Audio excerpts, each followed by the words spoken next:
నమస్కారం ఘంటారావానికి స్వాగతం. ముందుగా ప్రధాన అంశాలు. హైదరాబాద్ శివారులో ప్రాణం తీసిన తుపాకీ ఆట, బావిలాలలో ఎయిర్ గన్ పేలి బాలిక మృతి.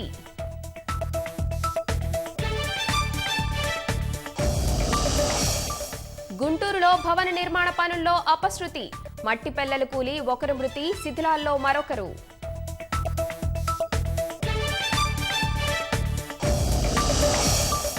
ఎల్బీ నగర్లో అభివృద్ధి పనులకు మంత్రి కేటీఆర్ ప్రారంభోత్సవం, అభివృద్ధికి భాజపా కార్పొరేటర్లు తమతో పోటీ పడాలన్న మంత్రి.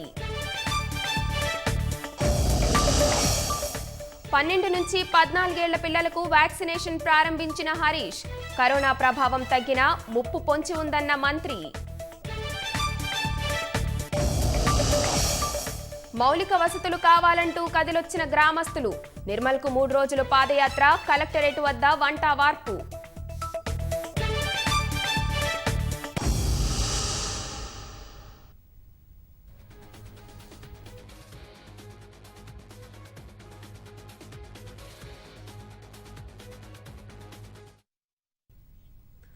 తాజా సమాచారం చూస్తున్నాం. గుంటూరులో ఓ భవన నిర్మాణ పనుల్లో అపశృతి చోటు చేసుకుంది.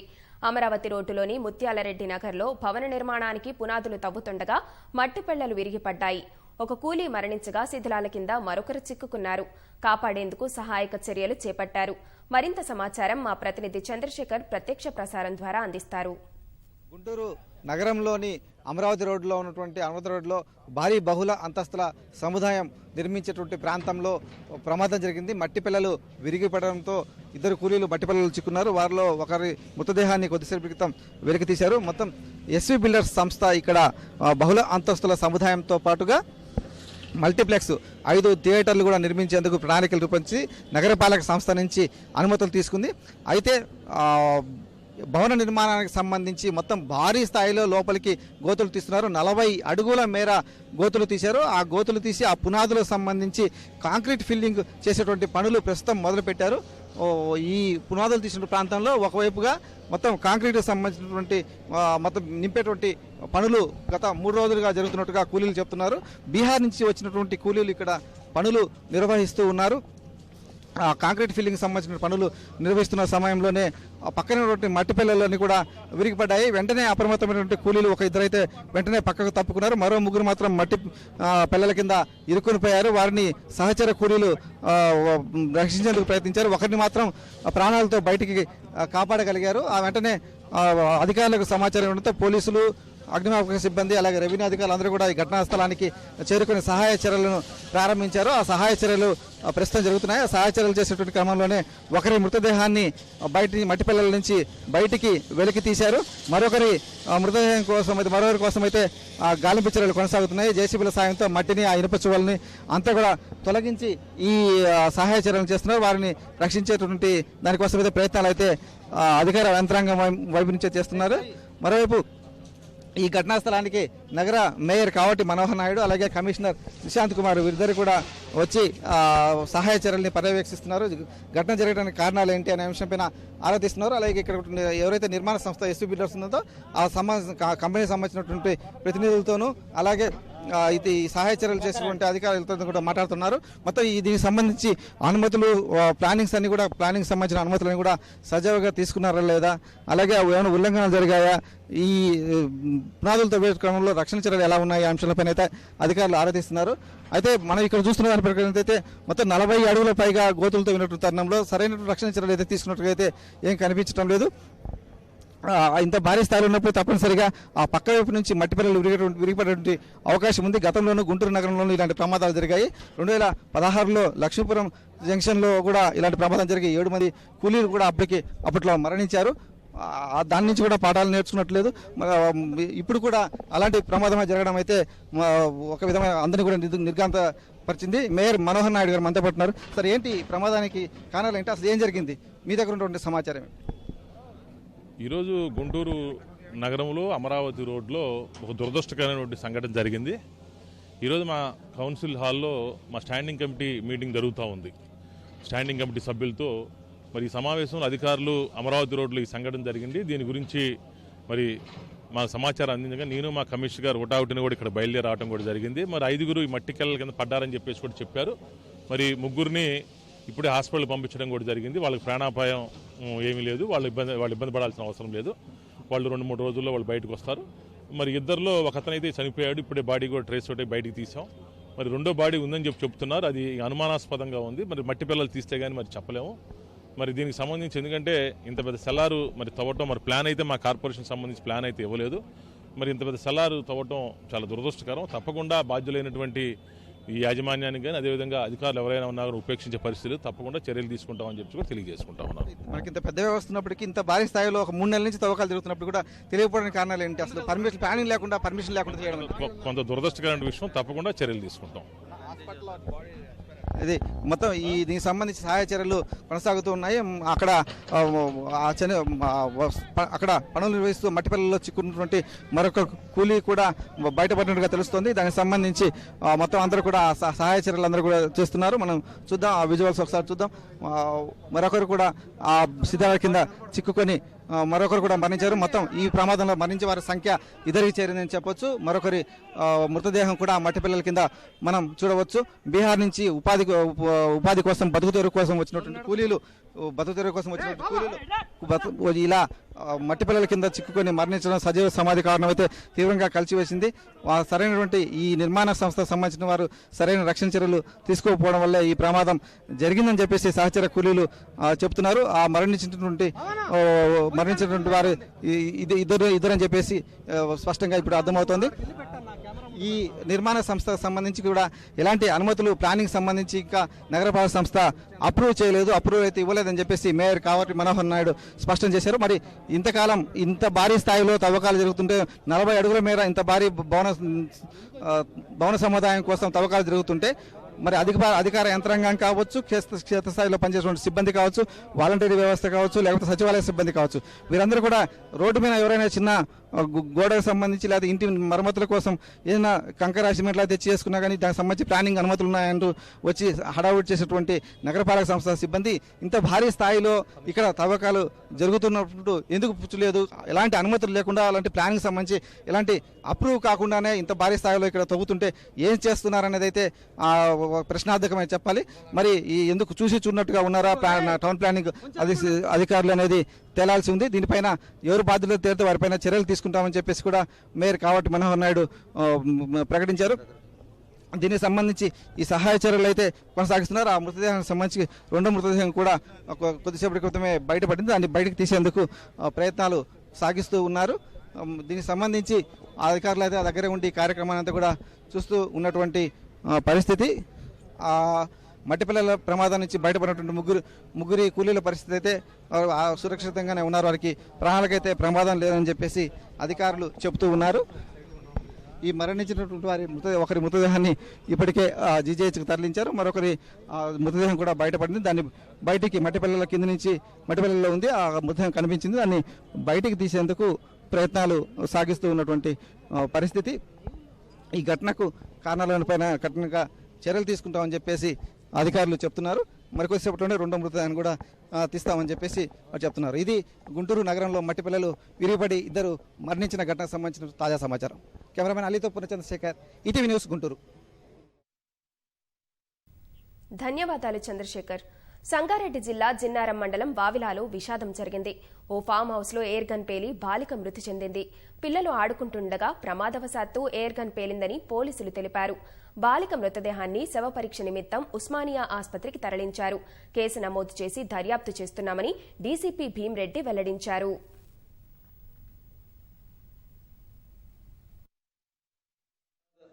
ఫామ్ హౌస్ లో ఒక ఎయిర్ గన్ ఫైర్ అయినని, దాంతో ఒక శాండివి 4 years అమ్మాయికి ఇంజ్యూరీ అయ్యి నిన్న 10 గంటలకు జరిగింది ఇన్సిడెంట్.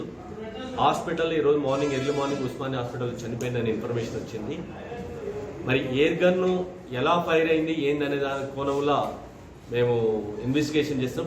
శాండివి అనే 4 years అమ్మాయి మాత్రం చనిపోయింది. అప్పుడప్పుడు మేము కూడా చెక్ చేస్తూ ఉంటాం. ఇట్లాంటి ఫామ్ హౌస్లు కానీ గెస్ట్ హౌస్లు ఏమైనా ఉంటే కూడా మా పెట్రోల్ కార్స్ కానీ మా ఆఫీసర్స్ కూడా విలేజ్ విజిట్స్ కానీ అప్పుడు వెళ్ళినప్పుడు కంపల్సరీ చెక్ చేస్తాం. వరంగల్లో ఓ బ్యాంకు ఉద్యోగిని అనుమానాస్పద స్థితిలో మృతి చెందారు. అదనపు కట్నం కోసమే అనూషను చంపారని పోలీసులకు మృతురాలి తల్లిదండ్రులు ఫిర్యాదు చేశారు. భద్రాద్రి జిల్లా ఇల్లందు మండలం నెహ్రూ నగర్కు చెందిన జటోత్ అనూషకు వరంగల్ జిల్లాకు చెందిన ప్రవీణ్ నాయక్తో వివాహం జరిగింది. ఇద్దరూ హనుమకొండలో బ్యాంకు ఉద్యోగులుగా విధులు నిర్వహిస్తున్నారు. మంగళవారం సాయంత్రం తమ కూతురు చనిపోయిందని ఫోన్ చేశారని అనూష కుటుంబ సభ్యులు కన్నీటి పర్యంతమయ్యారు. మృతురాలికి 2 సంవత్సరాల బాబు ఉండగా ప్రస్తుతం ఆమె 4 నెలల గర్భిణి అని కుటుంబ సభ్యులు తెలిపారు. 10 రోజుల క్రితం ఎకరం భూమి రిజిస్ట్రేషన్ చేయాలని అల్లుడు కూతురిని ఇంటికి తీసుకొచ్చాడని సర్ది చెప్పామని కుటుంబ సభ్యులు చెప్పారు. ఇంతలోనే ఘోరం జరిగిపోయిందని మృతురాలి కుటుంబ సభ్యులు గోడు వెళ్లబోసుకున్నారు.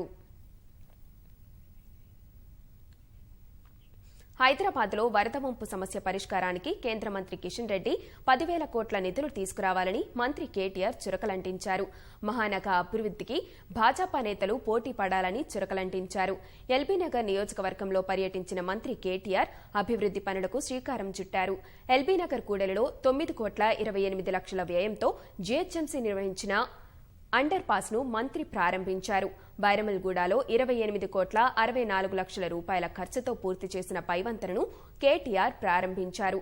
నాగోల్ బండ్లగూడలో నాలాల అభివృద్ది పనులకు శంకుస్థాపన చేశారు. వరద ముంపు నివారణకు 103 కోట్లతో నాలాలు అభివృద్ది చేస్తున్నామని తెలిపారు. గడ్డి అన్నారం పండ్ల మార్కెట్ స్థలంలో సూపర్ స్పెషాలిటీ ఆసుపత్రి నిర్మాణం చేస్తామని చెప్పారు.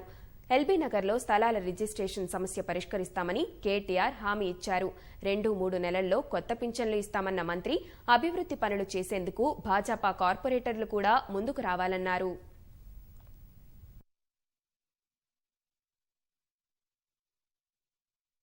అయితే ఎల్బీనగర్లో కొంత ప్రత్యేకమైన సమస్య ఉంది. కొన్ని చోట్ల గతంలో ప్రభుత్వ తప్పిదాల వల్ల, మా ప్రభుత్వం కాదు గత ప్రభుత్వం, కొన్ని చోట్ల కొన్ని కాలనీల్లో మనకి వనస్థలిపురంలో కానీ ఇంకా ఇతర బిఎన్ రెడ్డి నగర్లో కానీ ఇంకో చోట కానీ రిజిస్ట్రేషన్ల సమస్య కొంత ఉన్నది. దాన్ని కూడా సవరిస్తాం. దాన్ని కూడా సవరించి మీ అందరికీ కూడా న్యాయం చేసే బాధ్యత కూడా ఈ ప్రభుత్వాలు. మరి మీరు వరద సాయం కూడా చేయలేదు. హైదరాబాద్ నగరం వరదల్లో మునిగితే ఇంతవరకు ₹1 కూడా వరద సాయం చేయలేదు. కానీ కనీసం మూసీ ప్రాజెక్టుకో లేదా కనీసం మన నాలాలు మంచిగా చేసుకుంటందుకో ఒక 10,000 కోట్లన్నా కేంద్రం నుంచి ఇస్తే తప్పకుండా కిషన్ రెడ్డి గారికి బీజేపీ నాయకులకు ఇక్కడ మొత్తం హైదరాబాద్ లో నడిగడ్డ మీద పౌర సన్మానం చేసి మేము కూడా మీకు సపోర్ట్ కొడతాం. 10,000 కోట్లు తెచ్చి హైదరాబాద్ ఆదుకుంటుంది కేంద్ర ప్రభుత్వం అని మేము కూడా మీకు జయజయలు పలుకుతాం. దయచేసి ఆ దిశగా అభివృద్ధిలో పోటీ పడదాం, మంచి పనుల్లో పోటీ పడదాం. మేము ₹1 తెస్తే మీరు ₹2, ఎందుకంటే మేము చిన్న ప్రభుత్వం, మీరు పేద ప్రభుత్వం. కాబట్టి మేము ₹1 ఇస్తే మీరు ₹2 తెచ్చేటట్టు అభివృద్ధిలో పోటీ పడుతూ ప్రజల మనసు గెలుచుకునే దిశగా కలిసి రావాలని కేంద్ర మంత్రివర్యులు కిషన్ రెడ్డి గారిని కూడా ఈ వేదిక ద్వారా, ఎల్బీనగర్ వేదిక ద్వారా కోరుతూ ఎమ్మెల్యే గారిని ఇక్కడి నుంచి మార్నింగ్ వాకు, పార్కుల పుంట తిరగకు, రోడ్ల పుంట తిరగకు, నాలాల పుంట తిరుగు. రోజు పొద్దున నాలాలు దెబ్బలు పూర్తయి ఈసారి అయ్యప్ప నగర్లా ఎల్బీనగర్ నాకు తిట్లు రాకుండా చేయాలని చెప్పి సుధీర్ నన్ను మనస్ఫూర్తిగా కోరుకుంటూ నాలాలు వర్షాకాలం లోపల పూర్తయ్యే విధంగా మా సిఈ గారు, జెడ్సీ గారు అందరూ కూడా కలిసికట్టుగా పనిచేయాలని కోరుతూ జై తెలంగాణ. ప్రపంచంలో కొత్త వ్యాక్సిన్ కావాలంటే అంతా హైదరాబాద్ వైపే చూస్తున్న పరిస్థితి వచ్చిందని వైద్యారోగ్య శాఖ మంత్రి హరీష్ రావు వ్యాఖ్యానించారు. దేశంలో కోవిడ్కు 3 టీకాలు వస్తే అందులో కోవాక్సిన్, కార్బోవాక్స్ వ్యాక్సిన్లు హైదరాబాద్ నుంచే రావటం గర్వకారణమన్నారు. ఖైరతాబాద్లో 12 నుంచి 14 ఏళ్ల పిల్లలకు కోవిడ్ వ్యాక్సినేషన్ కార్యక్రమాన్ని హరీష్ రావు ప్రారంభించారు. ఈ కార్యక్రమంలో మంత్రులు మహమూద్ అలీ, తలసాని శ్రీనివాస్ యాదవ్, బయలాజికల్ ఎండీ మహిమా దాట్ల పాల్గొన్నారు. కోవిడ్ ప్రభావం తగ్గిపోయిందనుకోవడం చాలా పొరపాటని, చైనా, హాంకాంగ్, అమెరికాలో మళ్లీ కేసులు వస్తున్నాయని హరీష్ రావు తెలిపారు. అంతా విధిగా కోవిడ్ టీకా తీసుకోవాలని కోరారు. అంతకుముందు ఖైరతాబాద్లో 50 పడకల సిహెచ్సిని హరీష్ రావు ప్రారంభించారు.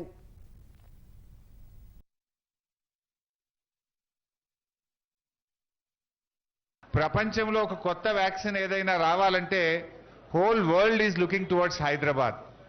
కొత్త వ్యాక్సిన్ అంటే హైదరాబాద్ వైపు చూస్తున్నారు. ఇవాళ మన భారతదేశంలో కరోనా కోసం 3 వ్యాక్సిన్లు వస్తే 2 వ్యాక్సిన్లు మన హైదరాబాద్ నుంచి రావడం మనందరికీ గర్వకారణం. మరి అందులో మీ అందరికీ తెలుసు, మొట్టమొదటి భారత్ బయోటెక్ నుంచి వచ్చినటువంటి కోవాక్సిన్ అయితే ఇవాళ రెండవది మన బయాలజికల్ ఇవాన్స్ నుంచి వచ్చినటువంటి కోర్బోవాక్స్. ఈ రెండో వ్యాక్సిన్ కూడా మన దగ్గర నుంచి వచ్చింది. ముఖ్యంగా ఈ రెండో వ్యాక్సిన్ మరి కోర్బోవాక్స్ అనేది 12 నుంచి 14 సంవత్సరాల లోపు పిల్లలకు వ్యాక్సిన్ దేశవ్యాప్తంగా కూడా వేసే వ్యాక్సిన్ ఇవాళ కోర్బోవాక్స్. అది మన హైదరాబాద్ నుంచి, మన బయాలజికల్ ఈవెంట్స్ నుంచి రావడం ఇది మనందరికీ కూడా గర్వకారణం. ఐ కంగ్రాచులేట్ మహిమా దాట్ల. వారు ఒక మహిళా ఎంటర్ప్రెనర్గా అద్భుతమైన విజయాలను సాధించారు. ఇవాళ మహిళల శక్తికి ఒక ప్రతీకగా మహిమా దాట్ల గారు నిలిచారు. వారు ఇంకా బాగా ముందుకు పోవాలని చెప్పి తెలంగాణ రాష్ట్ర ప్రభుత్వం పక్షాన వారికి గౌరవ ముఖ్యమంత్రి గారు ఎప్పుడు కూడా పూర్తి సహకారం, ఆశీస్సులు అందించారు. భవిష్యత్తులో కూడా రాష్ట్ర ప్రభుత్వం అందిస్తుందని చెప్పి కూడా నేను మనవి చేస్తా ఉన్నా.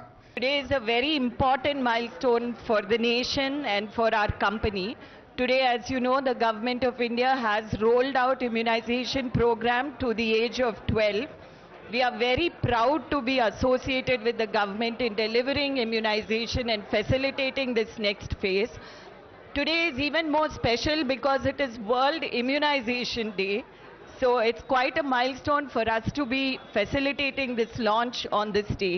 ఇద్దరిలో ఒకళ్ళు ఎవరైతే మన కంట్రీలో దేశంలో ఉన్నారో వాళ్ళు బి వ్యాక్సిన్ తీసుకునే ఉంటారు.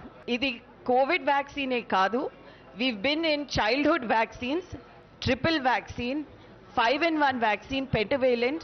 In fact, Honorable CM Garu, KCR Garu had launched pentavalent when it was introduced into Telangana.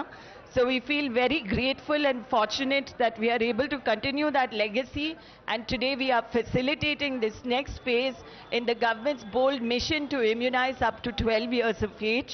This is an extremely safe vaccine. It's a protein subunit vaccine.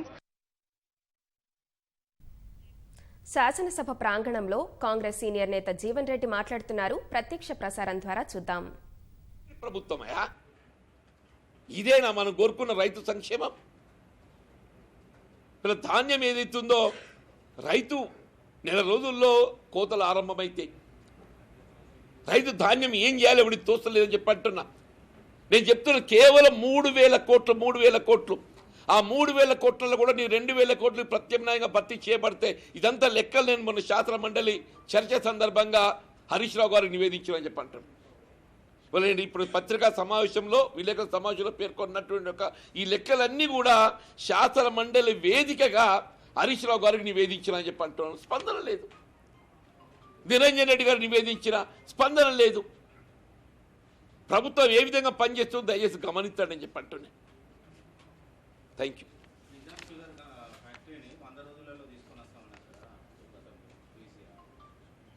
అది అంటే 100 రోజుల్లో ప్రభుత్వ పరం చేస్తా అన్నాడు.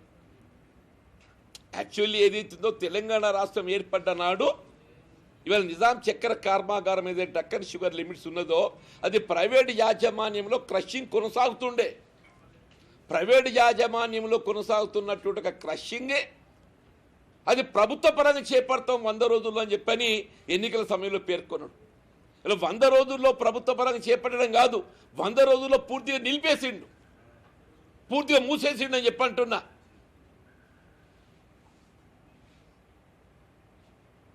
వీళ్ళు దయచేసి వీళ్ళ ప్రజలు గ్రహించాలని చెప్పంటున్నాను. నేను ఆయన కేటీఆర్ గారు ఏదైతుందో ఆదిలాబాద్ సిమెంట్ ఫ్యాక్టరీ గురించి మాట్లాడతాడయా.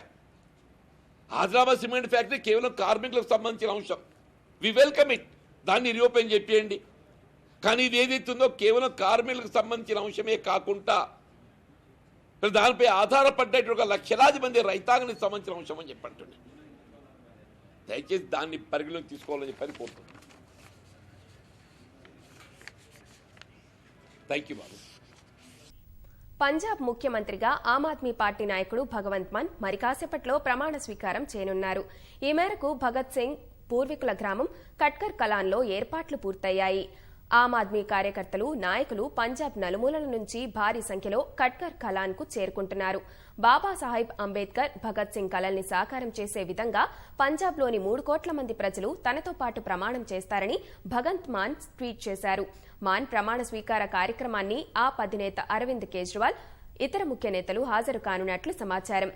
ప్రజలు అధిక సంఖ్యలో రానున్న నేపథ్యంలో 8 నుంచి 10,000 మంది పోలీసులతో భద్రతా ఏర్పాట్లు చేశారు.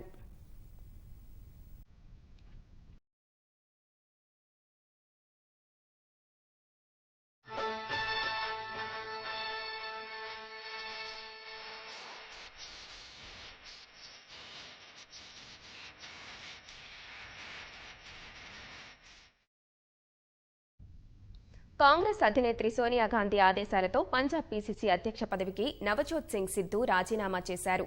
పదవికి రాజీనామా చేసినట్లు ట్విట్టర్లో వెల్లడించారు. అధినేత్రి ఆదేశాల మేరకే రాజీనామా చేసినట్లు పేర్కొన్నారు.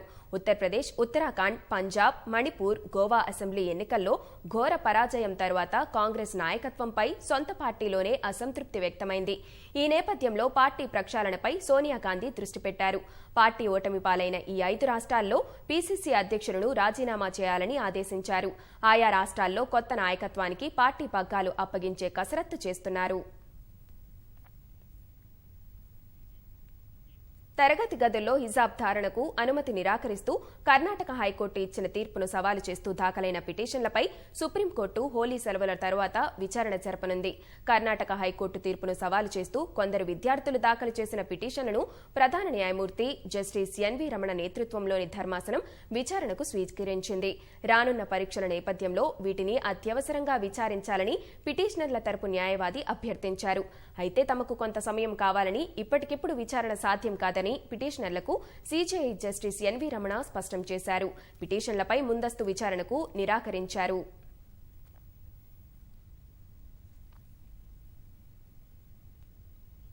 తమిళనాడు కోయంబత్తూరులోని అన్నమలై టైగర్ రిజర్వ్లో ఓ గజరాజు బీభత్సం సృష్టించింది. గస్తీ నిర్వహిస్తున్న అటవీశాఖ సిబ్బందిపైకి ఒక్కసారిగా తిరగబడింది.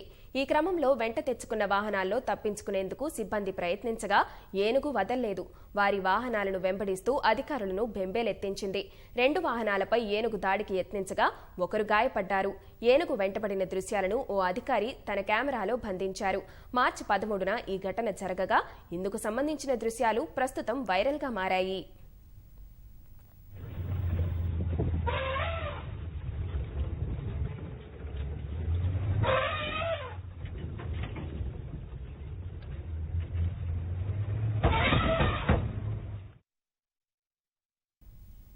తరతరాలుగా సాగు చేసుకుంటున్న భూములు గతంలో పట్టాలు ఉన్నాయి. కానీ ధరణికి వచ్చాక వారికి సమస్యలు మొదలయ్యాయి. రైతు బంధు లేదు, బీమా లేదు, పంట రుణాలు లేవు. కొత్త పాస్ పుస్తకాలు అందక, ప్రభుత్వ సాయం చేరక భూమినే నమ్ముకుని బతికిడుస్తున్న కుటుంబాలు గోసపడుతున్నాయి. మహబూబ్ నగర్ జిల్లా మిడ్జిల్ మండలం కొత్తూరు, మల్లాపూర్ శివార్లో తరతరాలుగా ప్రభుత్వ భూములను సాగు చేసుకుంటున్న రైతులు అధికారుల నిర్లక్ష్యం కారణంగా అన్యాయానికి గురవుతున్నారు.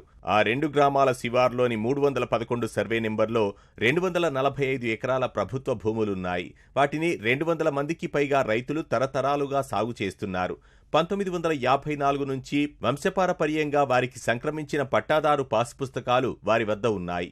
కానీ భూ రికార్డుల ప్రక్షాళన తర్వాత అందులో చాలామంది రైతులకు కొత్త పాస్బుక్ పుస్తకాలు రాలేదు. బాధితుల్లో కొంతమంది ఇటీవలే మరణించారు. ధరణి పాస్ పుస్తకం లేకపోవడంతో రైతు బీమా అందలేదు. దీంతో ఆ కుటుంబాలు రోడ్డున పడ్డాయి. సర్వే నెంబరు మాది పొలం ఎక్కలేదు. నా మోహన్కి పైసలు రాలేదు. చచ్చిపోతే కూడా పైసలు రాలేదు. నీళ్ళు చెందలాక చేసుకొని నా మోహన్ని బొంద పెట్టిరు సారు. దినాలు కూడా చేసిర్రు. చేస్తూనే ఉన్నాం సార్, పొలం చేస్తూనే ఉన్నాం కానీ ఎక్కుతలేదు. మస్తు పోయేస్తున్నాం కానీ ఎక్కుతలేదు సారు. మా భర్త చచ్చిపోయినప్పుడు కూడా కంగ పోయొచ్చిర్రు. పోయొచ్చినా కూడా ఎక్కలేదు. అమ్మ ఇంట్లో ఎక్కుతలేదు, అమ్మ ఇంట్లో అని అంటారు సార్. పోయి అడిగినా కూడా కంగ ఎవరేమి ఇస్తలేరు సార్. కాలమైన పడ్డ కూడా పెంచిరు కూడా అంగేలేదు సార్. నాకు ఇంతవరకు నాకు పెంచిరు కూడా అంగ వస్తలేదు సార్. నా కొడుకు 10 సంవత్సరాలు లేదు సార్. ఎకరా పొలం ఉంటే గైరాన్నం చేస్తలేరు. ఇంకా ఈయన చచ్చిపోయినా 5 లక్షలు కూడా రాలే. 2 సంవత్సరాలు 3 సంవత్సరాలు అవుతుంది నా భర్త చచ్చిపోయి. 1 రూపాయి ఎవరు చేస్తలేరు. ఇది పట్టగా అంది, మేమేం చేయలేము, మా చేత కాదు. మొదటి వస్తేనే మాకు ఏందన్నా చేయడానికి ఛాన్స్ ఉంటుంది అని చెప్తారు. పండించిన పంటను అమ్ముకునేందుకు కర్షకులు నానా అవస్థలు పడాల్సి వస్తోంది. కొత్త పట్టాదారు పాస్ పుస్తకం లేకపోవడంతో పంటల నమోదులో వారి పేర్లు ఉండటం లేదు. తాతల కాలం నుంచి సాగు చేసుకుంటున్న భూమికి పట్టాలు రాక తిప్పలు పడుతున్నామని రైతులు గోడు వెళ్లబోసుకుంటున్నారు. మా అమ్మ చనిపోయింది, కొత్త పాస్ బుక్ రాలేదు. పాత బుక్ తీసుకొని మీసేవ దగ్గరికి వెళ్ళిన, ఆన్లైన్లో చూపిస్తలేదు. మండల ఆఫీసర్కి అమ్మవారి దగ్గరికి వెళ్ళిన, బాబు వస్తుంది. గత 7 సంవత్సరాల నుంచి ఇదే మాట చెప్తారు. 4 ఎంఆర్ఓలు మారారు, 2 గిరిదాలు మారారు. మారుతారు కానీ మా పని అయితే లేదు సార్. 100 ఏండ్లు దున్నేటోళ్లకు పట్టాలు లేవు. ఇప్పుడు ప్రస్తుతం పట్ట కొత్త పాస్బుక్ లేదు. మా తాత దున్నిండు, మా నాయన దున్నిండు, నేను కూడా దున్తూనే ఉండా. ఇప్పుడు నాకు పాస్బుక్ లేదు. ఇది ప్రభుత్వం చేసిన తప్ప లేకపోతే రెవెన్యూ చేసిన తప్ప, ఇంకెవరు చేసిన తప్పులో మాకైతే తెలియదు. ఇక చేస్తాము, అది చేస్తాము, చట్టం మారింది, అది మారింది, చట్టం మాకు అధికారం లేదు చేయనికే అని చెప్తున్నారు. ఇంకో మరి కొంతమందికి చేసిరు కాదు సార్, మరి కొంతమందికి ఎట్లా అయింది, వాళ్ళు దున్నినోళ్ళు కాదు, వాళ్ళ తాత దున్నలే తండ్రి దున్నలే, వాడు కూడా దుంతనే లేడు. ఇప్పుడు వానికి పొలవేయడంతో తెలియదు, వానికి ఎట్లా అయింది సార్ అంటే దానికి చెప్పరు, సమాధానం చెప్పరు. మళ్ళీ ఏదో ఒకటి మాకు అసలు పూసుకెళ్ళి చెప్తారు, రేపు రాపో ఎల్లుడు రాపో అని చెప్తారు. పట్టాలు రాక అసలు రైతులు అవస్థలు పడుతుంటే అసలు భూములు లేకున్నా సాగు చేయకున్నా కొందరు పాసు పుస్తకాలు పొంది ప్రభుత్వ పథకాల ప్రయోజనాలను పొందుతున్నారు. 311 సర్వే నెంబర్లో అసలు విస్తీర్ణం కంటే అధికంగా పాసు పుస్తకాలు జారీ అయ్యాయి. అనర్హుల లెక్కలు తేల్చి తమకు న్యాయం చేయాలని రైతులు వేడుకుంటున్నారు. 1954 నుంచి మా తాతగారికి వెళ్ళి పట్టాలు అవి కొత్త పాస్బుక్లు మాత్రం రాలేదు. కొత్త పాస్బుక్లు వచ్చినాకనే ఈ రైతు బీమా రైతు బంధు వర్తిస్తుంది. ధరని తీసుకుంటలేదు. దాంట్లోనూ ఈ ఊళ్ళో ఇంచుమించు 10-15 మంది భర్తలు చనిపోయి భార్యలు చనిపోయి వాళ్ళ పేరు మీద పట్టాలు ఉంటాయి. వాళ్ళకి ఇంతవరకు రైతు బంధే వర్తించలే. అలాంటి పరిస్థితుల్లో ఇప్పుడు మేము ఏం చేయాలి సార్? అది మా పరిస్థితి. వాళ్ళకు భూమి లేకున్నా వీళ్ళకి పాస్బుక్లు ఎట్లా వచ్చినాయి సార్ అని మేము ఎంఆర్ఓని కూడా మేము కలెక్టర్ కూడా ఈ పాస్బుక్లు ఎట్లా వచ్చినాయి వాళ్ళకు, మాకు ఉన్న వాళ్ళకే మాకు రాలేదు, లేని వాళ్ళకి ఎట్లా వచ్చినాయని కూడా మేము ఎంఆర్ఓని కూడా కలవడం జరిగింది. మా బీదోళ్ళకు మాత్రం ఇంతవరకు పాస్బుక్లు రాలేదు సార్. మాకైతే చాలా అన్యాయం అవుతుంది సార్. 400 ఎకరాలు ఉంటుంది సార్. యాక్చువల్గా గత విఆర్ఓలు కానీ కొన్ని ఎక్సైజ్ పాస్బుక్లు ఇవ్వడం జరిగింది. ఆ పాస్బుక్లను కట్ చేసి కూడా ఒకరొకరు 5 గుంటలు తగ్గించుకొని కూడా చేసుకోవడానికి రైతులు సముఖంగా ఉన్నారు. కాబట్టి అది కూడా తీసుకొని అట్లా చేసినా రైతులు సాటిస్ఫై అవుతారు. వాళ్ళకి పాస్బుక్లు రావాలి సార్, ఎటు తిరిగి వాళ్ళకి న్యాయం జరగాలి సార్. అన్నదాతల సమస్యను ఉన్నతాధికారులకు నివేదించామని మిడ్జిల్ తహసీల్దార్ చెబుతున్నారు. కరోనా ఆంక్షలను సడలించిన న్యూజిలాండ్ పలు దేశాల పర్యాటకులకు మళ్లీ ద్వారాలు తెరిచింది. ఈ ఏడాది మే నెల నుంచి న్యూజిలాండ్ను పర్యాటకులు సందర్శించవచ్చని ఆ దేశ ప్రధాని జసిండా ఆర్డెన్స్ ప్రకటించారు. ఈ మేరకు కోవిడ్ ఆంక్షలను క్రమంగా ఎత్తివేస్తున్నట్లు వెల్లడించారు. అమెరికా, కెనడా, బ్రిటన్, ఐరోపా దేశాల పర్యాటకులను అక్టోబర్ నుంచి అనుమతించాలని నిర్ణయించినా మరింత ముందుగా మే నెలలో వారికి అవకాశమిచ్చారు. నూతన నిబంధనల ప్రకారం ఆస్ట్రేలియా పర్యాటకులు ఏప్రిల్ 12 నుంచి న్యూజిలాండ్ వెళ్లవచ్చు. న్యూజిలాండ్కు వీసా మినహాయింపు ఉన్న దేశాల వారు మే 1వ తేదీ నుంచి పర్యటించవచ్చు. తగిన పర్యాటక వీసా ఉంటే మినహా భారత్, చైనా సహా మరికొన్ని దేశాల ప్రజలకు న్యూజిలాండ్ ఇంకా అనుమతి ఇవ్వలేదు. పర్యాటక రంగం నుంచి న్యూజిలాండ్కు 20% విదేశీ ఆదాయం సమకూరేది. అది న్యూజిలాండ్ జీడీపీలో 5% కన్నా ఎక్కువ. కోవిడ్ కట్టడి చర్యలు పర్యాటక రంగంపై తీవ్ర ప్రభావం చూపాయి. ఆర్థిక వ్యవస్థను బలోపేతం చేసేందుకు పర్యాటకులను మళ్లీ అనుమతిస్తున్నట్లు న్యూజిలాండ్ ప్రధాని జసిండా తెలిపారు. టీకా వేసుకోవడం సహా కోవిడ్ నెగిటివ్ పత్రం తప్పనిసరి చేశారు. ఐపీఎల్ క్రీడాకారులను తీసుకెళ్లే కాంట్రాక్టు స్థానికులకు ఇవ్వలేదంటూ ముంబైలో మహారాష్ట్ర నవనిర్మాణ సేన ఎంఎన్ఎస్ కార్యకర్తలు వీరంగం సృష్టించారు. మంగళవారం రాత్రి ఐపీఎల్ ఫ్రాంచైజీకి సేవలు అందిస్తున్న బస్సు అద్దాలు ధ్వంసం చేశారు. తాజ్ హోటల్ వద్ద పార్కింగ్ చేసిన బస్సుపై ఎంఎన్ఎస్ వాహతుక్ సేన కార్యకర్తలు దాడి చేశారు. స్థానికంగా ఉండే నిపుణులకే ఐపీఎల్ రవాణా కాంట్రాక్టు ఇవ్వాలని కోరినా ప్రభుత్వం కానీ ఐపీఎల్ నిర్వాహకులు కానీ పట్టించుకోలేదని వారు ఆరోపించారు.